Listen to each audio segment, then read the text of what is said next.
Jau 4. gadu pēc kārtas mēs rīdziniekus un pilsētas viesus laipni aicinām sagaidīt jauno gadu 11. novembra Krastmalā. Tā ir kļuvusi jau par ļoti skaistu tradīciju, un iepriekšējie 3 gadi pierāda, ka rīdziniekiem un arī viesiem šāda svinēšana ļoti patīk, un ir tiešām šis pasākums ļoti plaši apmeklēts. 31. decembrī, 11. novembra Krastmalā, 21.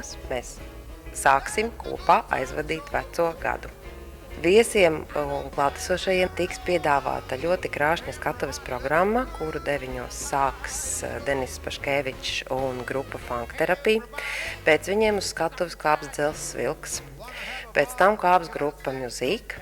Un savukārt pirms pašas pusnakts ar ļoti lustīgām melodijām uzstāsies Big All the Jokers grupa. Pasākumu vadīs Māris Grigalis. Piedalīsies un klātesošs būs arī DJs Artis Wolfs.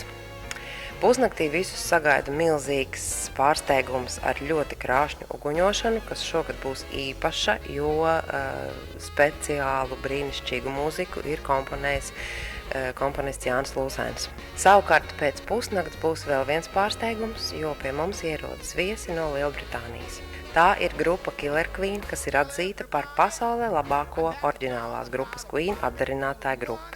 To katram būs iespēja novērtēt pašam, tātad 15 minūtes pāri pusnaktī uz skatuves grupa Killer Queen no Lielbritānijas.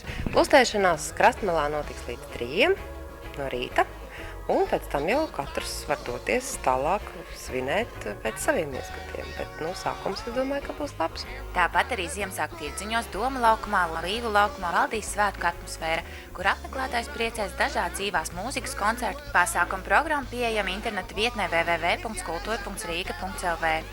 2016. gadā mēs novēlam prieku, izturību un gaišu skatu uz dzīvi. Pasākums Rīgā atbalsta Rīgas doma, Rīgas domas izglītības, kultūras un sporta departaments.